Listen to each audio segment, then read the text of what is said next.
ఉదయకాలం వాక్య ధ్యానము నిమిత్తమై ఇర్మియా గ్రంథము 1వ అధ్యాయము 19వ వచనం.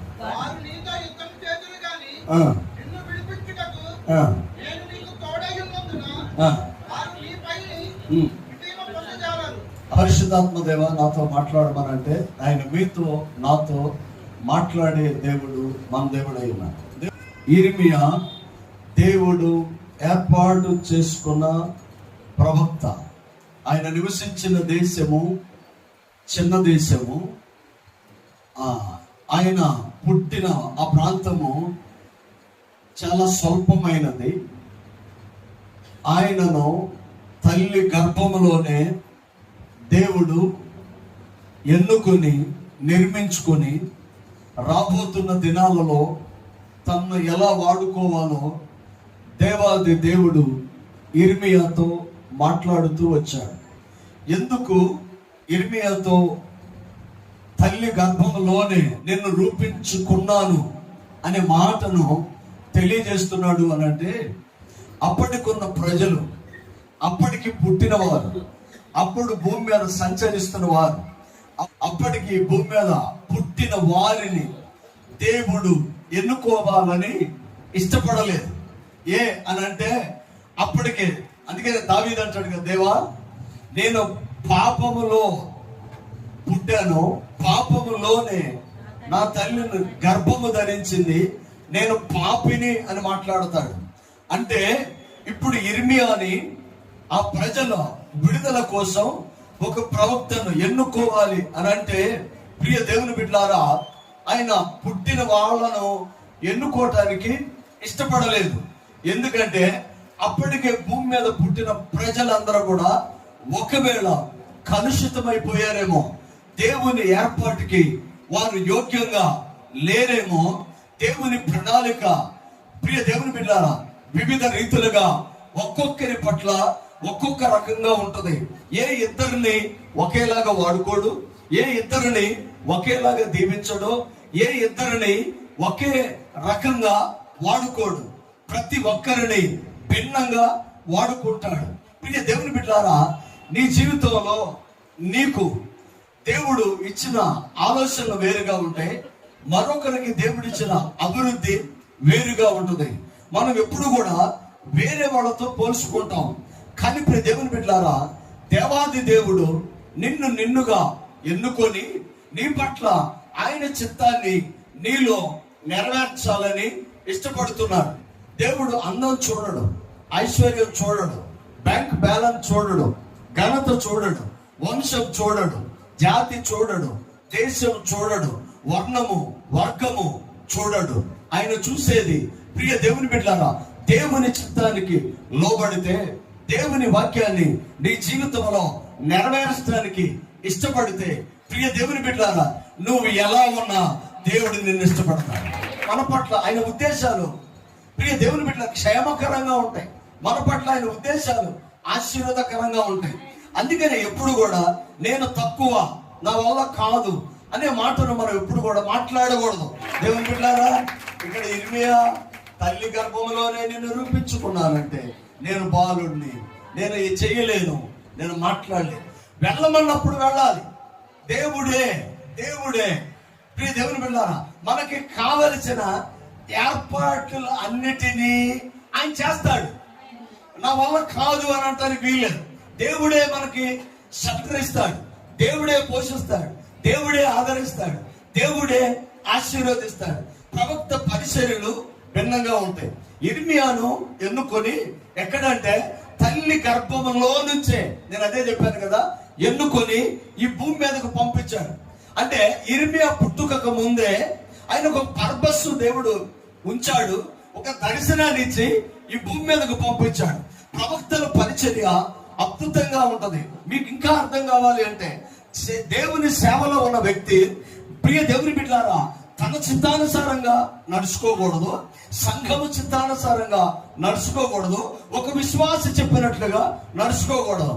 ఒక్క మాటలో మీకు అర్థం అవ్వాలంటే, మానవ చిత్తముతో నడిచేవాడు కాదు దేవుని దాసుడు.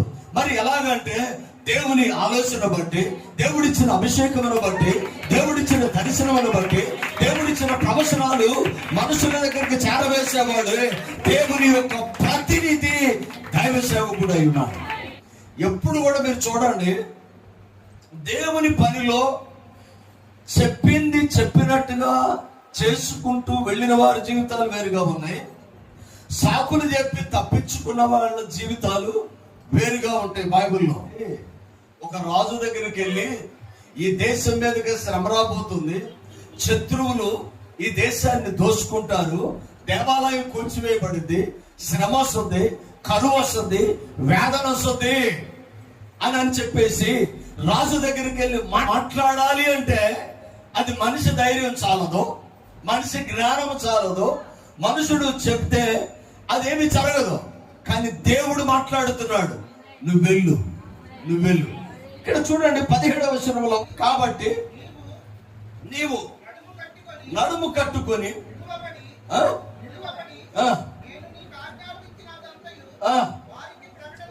చాలా జాగ్రత్తగా గమనించండి. దేవుని బిడ్డలారా, నా మాటలో చాలా జాగ్రత్తగా గమనించండి. ఈ రోజున దేవుని సన్నిధిలో మనం ఉన్నాం, దేవుని కృప మనతో కూడా ఉన్నది. ఈరోజు నిలబడి మాట్లాడటం అంటే అసత్యమును మాట్లాడటం చాలా ఈజీ, కానీ సత్యమును మాట్లాడటం, వాక్యమును మాట్లాడటం అది చాలా కష్టతరమైన పరిస్థితులు. అందుకని అంటాడు కదా, నువ్వు వెళ్ళు, నువ్వు నడుము కట్టుకొని నువ్వు వెళ్ళి నిలబడు అని అంటే ఏమంటాడంటే, చూడండి, నేను నీకు ఆజ్ఞాపించినవన్నీ వాటికి ప్రకటన చేయుడి, భయపడకుడు, లేదా నేను వారి ఎదుట నీకు భయము పుట్టించేదను. దేవుని బిడ్డలారా, మనం దేనికి భయపడకూడదు. చాలా మందికి అండి నేడంటే భయం, అప్పంటే భయం, బలహీనతలు, ఆటంకాలు, సమస్యలు, ఏదన్నా భయమే. ప్రతి ఒక్కళ్ళు కూడా భయము భయము భయము. దేవుడు అంటున్న మాట, భయపడవద్దు. దేవుని చిత్తాన్ని నెరవేర్చే విషయంలో మనం భయపడకూడదు. దేవుని వాక్యమును వెంబడించే విషయంలో మనం భయపడకూడదు. నీవు భయపడవద్దు. శత్రువులు 4 చుట్టుపక్కల చుట్టుముడితే భయంకరమైన శ్రమ రాబోతుంటే చూసి భయపడవద్దు. ఇర్మియా విలాప ప్రవక్త, కానీ ఎందుకు ఏడుస్తున్నాడు? దేవుని బిడ్డలారా, ఒక శ్రమ, ఒక ఆటంకం, ఏదైనా ప్రమాదం మన ముందుందని తెలిసింది, మనం ఎలాగ నెమ్మదిగా ఉంటాం? ఇర్మియాకి తెలుసు, దేవుడు చూపించాడు. ఇర్మియా చూసింది ఏంటంటే, శ్రమను చూశాడు, దాస్యత్వమును చూశాడు, అప్పును చూశాడు, ఆటంకమును చూశాడు. దేవుని బిడ్డలారా, దేవాలయం పడగొట్టడం చూశాడు, కాలిపోవటం చూశాడు. ఇవన్నీ చూసి అందరి వల్లే ఆయన ఎలాగ సంతోషించగలడు? దేవుని బిడ్డలారా, నా మాటలో చాలా జాగ్రత్తగా గమనించాలి. ప్రవక్త నిలబడ్డాడు అంటే, ప్రవక్త మాట్లాడాడు అంటే, ఆ కాలంలో పాలెంలోనికి ప్రవక్త వస్తున్నాడు అంటే అందరూ భయపడిపోయేవాడు. ఎందుకో తెలుసా? రాజుల సహితము యాజకులకు ఎదురొచ్చేవాడు. యాజకులకు ఎదురొచ్చి ఎందుకు వస్తున్నాడు? దైవదాసుడు మా పాలెంలో లేక మా పట్టణంలోనికి ఎందుకు అడుగు పెడుతున్నాడు? దేవుని బిడ్డలారా, దైవదాసుడు నీ ఇంటికి వస్తే పలికి వచ్చిన మాట ఖచ్చితంగా దేవుడు దాంట్లో నెరవేరు. నా ధైర్యం దేవుడు నాకు ఇచ్చిన కృపదే. ఎక్కడికన్నా వెళ్ళాలి, ఎవరి గురించి అన్నా ప్రార్థన చేయండి, దేవుడు కార్యం చేస్తాడు. ఆమేన్, హల్లెలూయా. మేము నిన్న ప్రసన్న మేము అందరం కలిసి బయటికి వెళ్తే ఒక కుటుంబం బయటికి వెళ్ళాము. వాళ్ళు మాకు కాళ్ళు కడుక్కోవడానికి నీళ్ళు ఇచ్చారు. సన్ని వాళ్ళ నాన్నగారు అన్నారు, అమ్మ ప్రార్థన చేస్తారు పాస్టర్ గారు అన్నాడు. నేను అన్నాను, అసలు వాళ్ళు ఎవరో నాకు తెలియదు, ఏంటో తెలియదు, కానీ దేవుని ప్రేరేపణ ప్రార్థన చేయి. నేను ఆమెతో అన్న మాట్లాడి తెలుసా, అమ్మ నేను ప్రార్థన చేస్తే దేవుడు కార్యం చేస్తాడు. ఆ పెద్ద లిస్టు చెప్పింది, ఆ నొప్పి ఈ నొప్పి, ఆ బలహీన దీని బలహీనది అన్నీ చెప్పింది. ఆమె ఎవరో నాకు తెలియదు. మరలా మేము అక్కడికి వెళ్ళాం. అసలు ఆ గురించి నాకు అవసరం లేదు. ఏదో నేను చేయమన్నాడు, నేను చేసి రావచ్చు. కానీ నేను ఒకటే అన్నాను, చాలా హాస్పిటల్ తిరుగుతున్నానయ్యా, ఆపరేషన్ చేయాలన్నారయ్యా, పెద్ద జబ్బులన్నీ తీసుకొచ్చి నాకు చెప్పింది. నాకు జబ్బుని లెక్కే లేదు, దాని పరిస్థితిని నేను చూడలేదు, దాని కొలత వేసుకోవాలా. నేను ఒకటే చెప్పా, యేసయ్య ఇచ్చిన మాట ఏంటి తెలుసా? నేను మరలా వస్తా, దేవుడు కార్యం చేస్తాడు. నేను చేసిన ప్రతి ప్రార్థనకు దేవుడు జవాబు ఇస్తాడు. దేవుడి బిడ్డ, ఎందుకు ఈ మాట చెప్తున్నానంటే, ప్రవక్తకు దేవుడిచ్చిన ప్రత్యక్షత అదే. కుటుంబాలు బిడ్డలు ఇస్తారని దేవుడు ఇచ్చాడండి. ఎన్ని కుటుంబాలు వ్యాపారాలు అభివృద్ధి చేశాడు, ఎంతమందికి స్వస్థతనిచ్చాడు, ఎంతమందికి ఆరోగ్యం ఇచ్చాడు, ఎంతమందికి దీవెనిచ్చాడు, ఎన్ని కుటుంబాలు కట్టాడు. అందుకనే దేవుని పనిలో మీరు ముందుకు ఉన్నారు. వారంలో 2-3కైనా యేసయ్య గురించి మీరు మాట్లాడాలి. మీరు ఏం చేయని అవసరంలా. నేనేమంటానంటే, మీరు డబ్బులు సంపాదించి బ్యాంకులు కూడబెట్టమని నేను చెప్పట్లా, మీరు బంగారం కొనమని నేను చెప్పట్లా, మీరు వెండి కొనమని నేను చెప్పట్లా. ఇవన్నీ ఉంటే నో ప్రాబ్లం, దేవుడు ఇస్తే నో ప్రాబ్లం, ఇవేవి కాదు. కానీ మనం చేయాల్సింది ఏంటంటే, దేవుని చిత్తాన్ని నీ జీవితంలో నెరవేర్చాలి. ఏమండి, యోసేపు అన్ని దేశంలో ఉన్నాడు. అక్కడ యేసుప్రభు గురించి తెలియదు, ప్రార్థన చేయరు, ఎవరు ఆయన గురించి మాట్లాడరు, ఆయన ఎవరు అడగరు, ఆయన ప్రార్థన చేయమని ఏది ఆ పరిస్థితులు ఏమీ ఉండవు. కానీ ఇప్పుడు దేవుని బిడ్డలారా, ఎవరూ లేరు కదా అక్కడ అని చెప్పేసి ఆయన కూడా ఎవరన్నా ఏమని అనుకుంటారేమోనని మౌనంగా లేడు. ఆయన మౌనంగా లేడు. ఇప్పుడు దేవుని బిడ్డలారా, బాబిలోను సామ్రాజ్యంలోనికి 4 యవనస్తులు తీసుకుని వెళ్ళిపోయారు. చాలా మందిని తీసుకొని వెళ్ళారు. దాదాపుగా యవనస్తుల్ని బానిసలుగా పట్టుకొని వెళ్ళిపోయారు. బలం కలిగిన వారిని, ఆరోగ్యం కలిగిన వారిని, శ్రేష్టమైన వారిని, ఉన్నతమైన వారిని తీసుకొని వెళ్ళిపోయారు. వెళ్ళిపోతే దేవుని బిడ్డారా, అక్కడ 4 ప్రత్యేకంగా ఉన్నారు. 4 ప్రత్యేకంగా ఉన్నారు. ఆ దేశం అనే దేశం. అక్కడ ఎవరు యేసయ్య గురించి తెలియదు, అక్కడ ఎవరు ప్రార్థన చేయరు, అక్కడ ఎవరు బైబిల్ పట్టుకుని వెళ్ళరు. కానీ వీళ్ళు ఆమెను హల్లెలూయా. మనం నేర్చుకోవాల్సింది అదే. మనం ఆఫీసులో, మన ఉద్యోగంలో, మన ఒంటరితనంలో, మనం ఎక్కడున్నా యేసయ్య గురించి మాట్లాడటానికి ఆయన తీసుకుని వెళ్ళటానికి సిగ్గుపడకూడదు.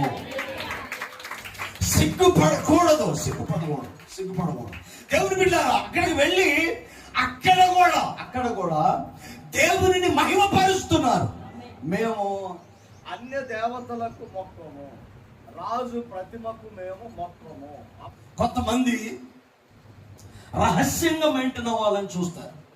కానీ ఎప్పుడు కూడా అది కుదరదండి. దేవుని సన్నిధిలో బహిరంగంగా బయటికి రావాలి. ఎక్కడున్నా యోసేపు ఈజిప్ట్ లో ఉన్న పరిశుద్ధతను తాకట్టు పెట్టలేదు. నీతిగా ఉన్నా. ఏమంటే, మన తల్లిదండ్రులు మనతో రారు, ఎక్కడికి రారు. మనం బయటికి వెళ్తాం, భార్య మనతో వచ్చి చూస్తుందా, భర్త వచ్చి చూస్తాడా, తల్లిదండ్రులు వచ్చి చూస్తారా? ఎవరు చూస్తారు? మనస్సాక్షి చూస్తుంది కదా. నీ ఆత్మ నీతో ఉంటుంది. దేవుని ఆత్మ నిన్ను గద్దిస్తూ ఉంటుంది. అది చేయకూడదు, అది వేయకూడదు, అక్కడ వెళ్ళకూడదు, అది కరెక్ట్ కాదు. అదే కదా దేవుని చిత్తాన్ని నెరవేర్చడం అంటే. అదే కదా ఎస్తేరు కాలంలో హామాను అనేవాడు ఒక విగ్రహమును తయారు చేసి దాన్ని మొక్కమన్నప్పుడు మొర్దెకై సచేముగా అంటాడు, నేను యూదుడని కనుక ఆ పని చెయ్యను అంటాడు. ఎప్పుడైనా మనం అన్నామా, నేను దేవుని బిడ్డను కనుక అబద్ధం ఆడను, నేను యేసయ్య బిడ్డను కనుక లంచం తీసుకోను, నేను యేసయ్య బిడ్డను కనుక అక్కడికి వెళ్ళను, నేను యేసయ్య బిడ్డను కనుక గొడవ ఆడను, నేను యేసయ్య బిడ్డను కనుక అబద్ధం ఆడను, నేను యేసయ్య బిడ్డను కనుక అది చెయ్యచాలను. నువ్వు మాట్లాడగలవా? ఇక్కడ మొర్దెకై అదే అంటాడు, నేను యూదుడని కనుక. దేవుని చిత్తాన్ని మనం ఎరగటం అంటే అదే. ఎక్కడున్నా నేను యూదుడని కనుక ఆ పని చెయ్యను, దాని ఏమంటాడు, నేను యూదుడని కనుక నిషిద్ధమైన వాటిని నేను తినను. యోసేపు అంటాడు పతిపర్ భార్యతో, నేను యూదుడని కనుక ఆ పని చెయ్యను. దేవుని బిడ్డలు నిలబడాలి.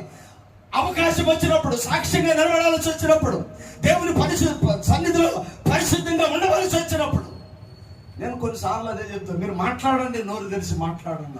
మీ చుట్టుపక్కల వాళ్ళు తెలుసా అసలు మీరు యేసయ్య బిడ్డని? అది బైబిల్ బ్యాగ్ లో పెట్టుకుని వస్తున్నావా? కానీ అది దేవుడు ఒప్పుకోడు. ఆమెను హల్లెలూయా. ఏం చేయాలి? బహిరంగంగా దేవుని గురించి మాట్లాడాలి. ఎప్పుడైతే మీరు బహిరంగంగా యేసయ్య గురించి మాట్లాడతారో, యేసయ్య అక్కడ కార్యం చేయటం మొదలు పెడతారు.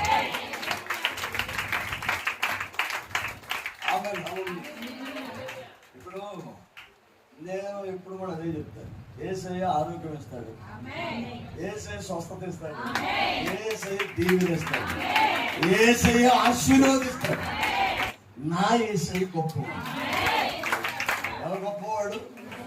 నా యేసయ్య గొప్పవాడు. మనం నేర్చుకోవాల్సింది అది, సమస్యను యేసయ్య దగ్గరికి తీసుకురాకూడదు, యేసయ్యను సమస్య దగ్గరికి తీసుకుని వెళ్ళాలి.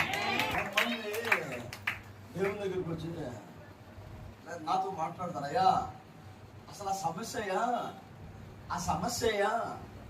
అసలు అయ్యా డాక్టర్ కూడా మా ఇంట్లో వాళ్ళందరూ వదిలేశారు, డాక్టర్ కూడా వదిలేశారయ్యా, ఆ సమస్య అసలు ఎవరో కాదయ్యా అంటే అది భయపెట్టేసింది. ఒక రోగం ఉందా లేదు జబ్బు ఏదైనా కానీ భయపెట్టేసి నిద్రలో అలా కళ్ళలో దర్శనంలో బయటికి వెళ్ళినా నీకు పలానా జబ్బు చచ్చిపోతావు, నువ్వు పలానా జబ్బు చచ్చిపోతావు, నువ్వు పలానా జబ్బు చచ్చిపోతావు. సమస్య వైపు చూసి చూసి చూసి ఈ సమస్యను తీసుకెళ్ళి దేవుని బిడ్డలారా సమస్యలోనే నీవు కుమిలిపోతావు కానీ విడుదల చూడలేవు. అందుకని మనం నేర్చుకోవాల్సింది ఏంటంటే సమస్య యేసయ్య దగ్గర చెప్పడం కాదు, యేసయ్యను సమస్య దగ్గరికి తీసుకొని వెళ్ళాలి. అందరికీ దెయ్యం అంటే భయం, దెయ్యానికి యేసయ్య అంటే భయం. యేసయ్య అంటే దెయ్యానికి భయం, యేసయ్య అంటే రోగానికి భయం, యేసయ్య అంటే సమస్యకు భయం, యేసయ్య అంటే నీ ప్రతి వేదనకు భయం. అందుకనే యేసయ్య గురించి వాటికి చెప్పాలి, వాటి గురించి యేసయ్య చెప్పొద్దు. ఏం చెప్పాలి? యేసయ్య గురించి వాటికి చెప్పాలి. మా దేవుడు ఎవరో తెలుసా నీకు?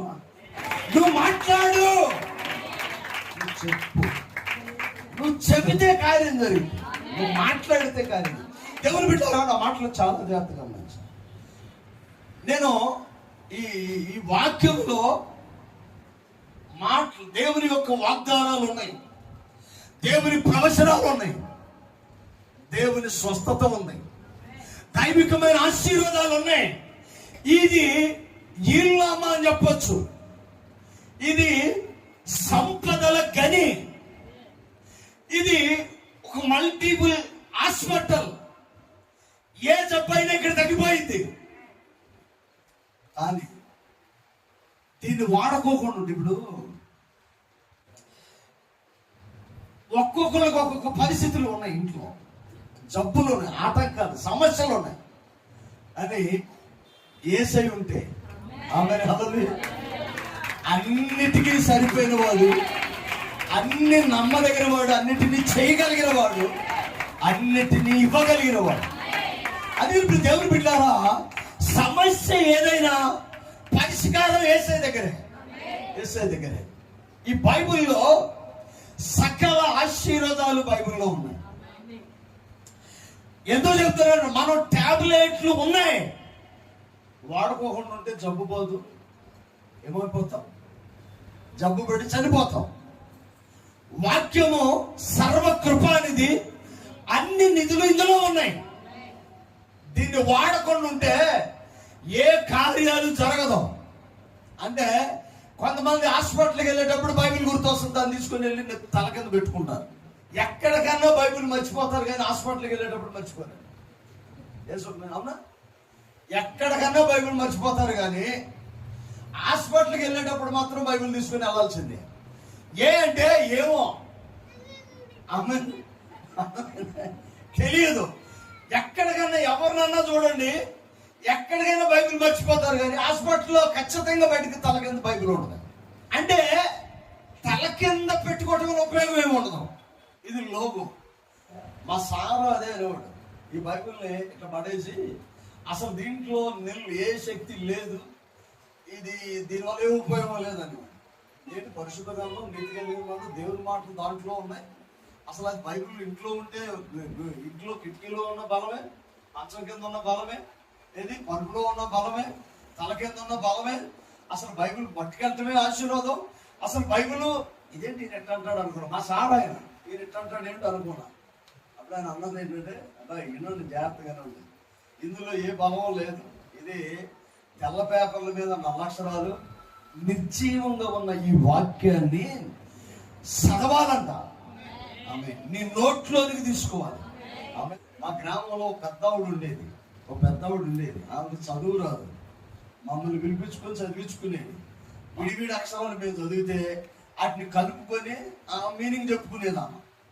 అంటే అలాగా విడివిడి అక్షరాలు మేము చదివితే కలిపి అర్థాలు ఎతికి ప్రార్థన చేసి ప్రార్థన నేర్చుకున్న ఆవిడే అది తెలిసి తెలియని రాని చదువులో నేర్చుకున్న ఆ వాక్యం అది ఎలా అయిందంటే, మా ఊర్లో ఒక డాక్టర్ అయిపోయింది. ఏ డాక్టర్ అయింది అని అంటే, డెలివరీ కేసు వస్తే ఆమె దగ్గరికి వెళ్ళాల్సిందే. ఏంటి, ప్రార్థన చేస్తే డెలివరీ అయిపోతారు. తేలు కుట్టితే ఆమె దగ్గరికి వెళ్ళాల్సిందే. కడుపు నొప్పి వస్తే ఆమె దగ్గరికి వెళ్ళాల్సిందే. ఏ జబ్బు వచ్చినా ఆమె దగ్గరికి వెళ్ళాల్సిందే. యేసయ్య స్తోత్రం నాయన, కడుపు నొప్పి తగ్గించయ్యా, డెలివరీ చేయయ్యా, తేలు గుట్టు పోవాలయ్యా అంటే అది తగ్గిపోయింది. దేవుని బిడ్డారా, అంటే ఇప్పుడు ఏమైంది, లోకంలో ఉన్న వాక్యాన్ని తన నోట్లో తీసుకుంది. నోట్లో తీసుకుని విడుదల చేసింది. అది రెమాగా మారింది, శక్తిగా మారింది.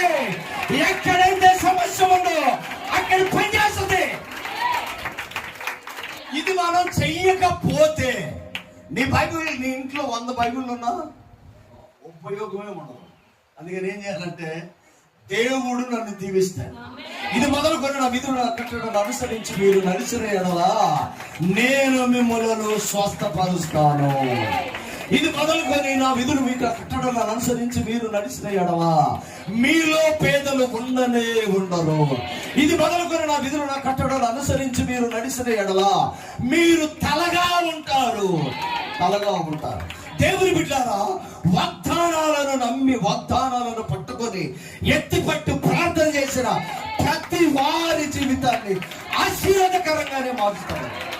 అదే మన జీవితంలో నేర్చుకోవాలి. ఒక నూతన బలాన్ని ప్రభు మనకు అనుగ్రహించారు. యేసయ్యను కలిగి ఉండాలి.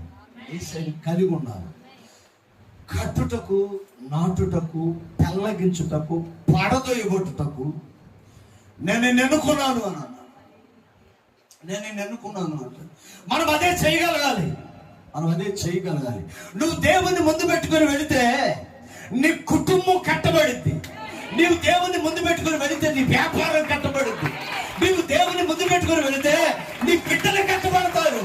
నీవు దేవుని ముందు పెట్టుకుని వెళితే ఏది సమస్య అది పోయింది. దైవికమైన ఆశీర్వాదాలు. ఇర్మియా, నువ్వు వెళ్ళి మాట్లాడు. నువ్వు మాట్లాడకపోతే వారి భయం నీకు పుట్టిస్తారు. భయపడాల్సింది ఎవరు? వాళ్ళు. కానీ నువ్వు భయపడి వెళ్ళకపోతే భయపడేది వాళ్ళు కాదు, వాళ్ళ భయం నీకు పుట్టిస్తా. దేవుని బిడ్డగా పరిశుద్ధ గ్రంథాన్ని పట్టుకుని దేవుని కలిగి యేసయ్యని వెంబడిస్తూ కూడా ఎక్కడో నువ్వు భయపడుతున్నావు అంటే ఏదో లోపం ఉందని అర్థం. ఎక్కడో నువ్వు భయపడుతున్నావు అంటే ఏదో సమస్య ఉందని అర్థం. ఎక్కడో నువ్వు భయపడుతున్నావు అంటే నువ్వు దేవుని సన్నిధిలో సరిగ్గా లేవని అర్థం. నువ్వు దేవుని కలిగి ధైర్యంతో ముందుకు రావాలి. నీతో యుద్ధం చేసే వాళ్ళు ఉంటారు, కానీ గెలిచిన చరిత్ర ఎప్పుడు వాళ్ళకు ఉండదో. దేవుని బిడ్డలదే గెలిచిన చరిత్ర. మనం గెలిచే గుంపులో ఉంటాం. నేను గెలిచే గుంపులో ఉంటా. నేను గెలిచే గుంపులో ఉంటా. ఖచ్చితంగా దేవుడు నేను గెలిపిస్తాను. పలకబడిన మాటే మోన ఎత్తాను. ఏది పలుకుతావో దేవుడు నీ జీవితంలో. ఈ అక్షరార్థమైన ఈ వాక్యాన్ని నీ నోట్లోనికి తీసుకొని దాన్ని బయటికి విడుదల చేసినప్పుడు